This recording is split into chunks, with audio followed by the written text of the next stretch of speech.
Сайн байцгаана уу хүүхдүүд. Өнөөдрийн монгол хэлний хичээлээр зөөлний тэмдэг үсгийн баттгал хичээлийг үзнэ.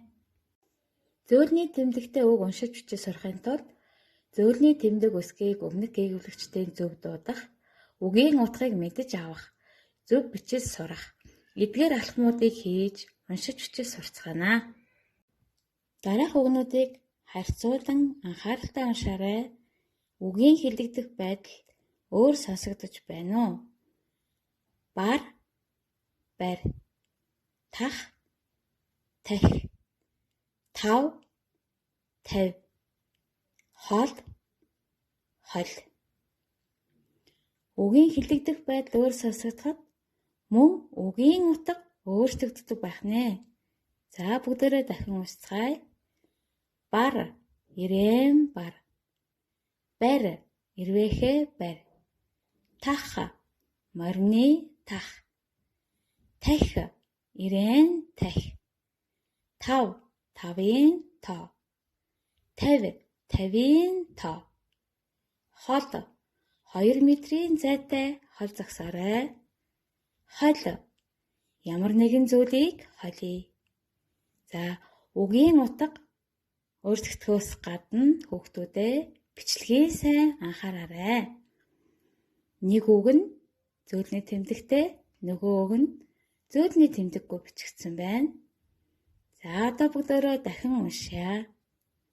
Бар, барь, тах, тахь, тав, тавь, хол, хол.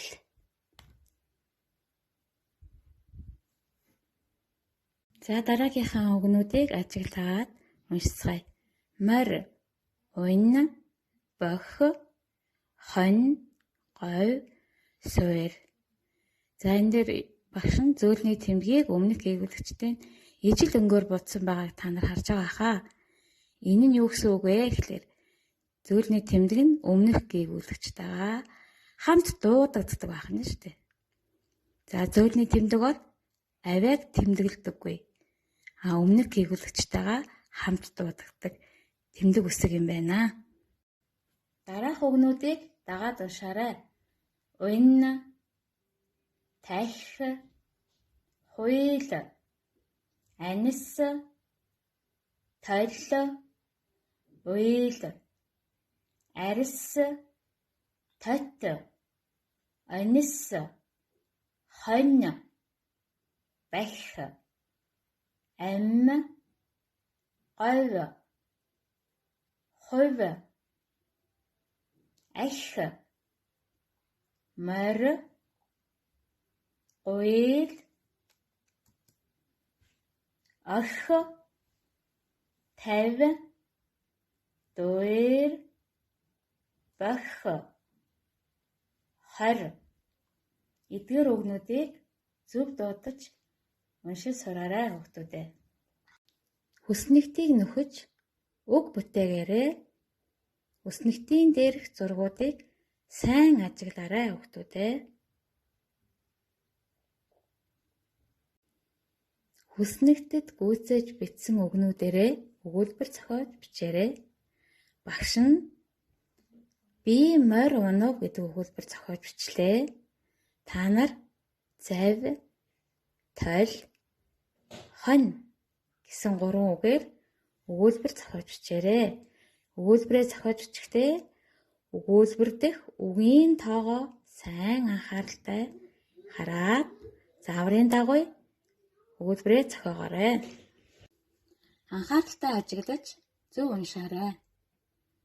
Ам, ам, ан, ань, ах, ах, хол, хол, он, онь, хор, хор.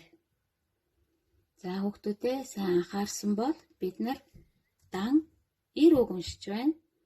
Бидний өнөөдрийн үзэж байгаа зөөлний тэмдэг маань ир үгэнд хэлэгддэг байна. Ингэж хэлэгдэхдээ хэлэгдэх байдлаасаа урагшилж хэлэгддэг байна. За одоо бүгдээрээ дахин анхааралтай уншиж Ялгаагийн сайн анхаараарай хүүхдүүдээ. Ам, ань, ан, ань, ах, ах, хол, хол, он, ань, хор, хор. За эдгээр үгнүүдийн ялгааг гаргаж анхааралтай сайн уншаарай. Тэмдгийг хэрхэн бичих вэ? Сайн хараарай хүүхдүүдээ. Том зөвлөний тэмдэг гэж байдаггүй, зөвхөн жижигээр тэмдэглэдэг. Яагаад вүлээ? Яагаад гэвэл зөвлөний тэмдэг үсгэн маань өмнөх гээгүүлэгчтэйгээ хамтдаа дуудагддаг учраас бид нар зөвлөний тэмдгийг жижигээр өчтдөг байх нэ. За бичлэлтэй сайн ажиллаад аваарай. За өнөөдрийн хичээлд идэвхтэй оролцсон хүүхдүүдэд баярлалаа. Гэрийн даалгавар хуудас 91-ээс 94 хүртэл уншаарай. Баяртай хүүхдүүдээ.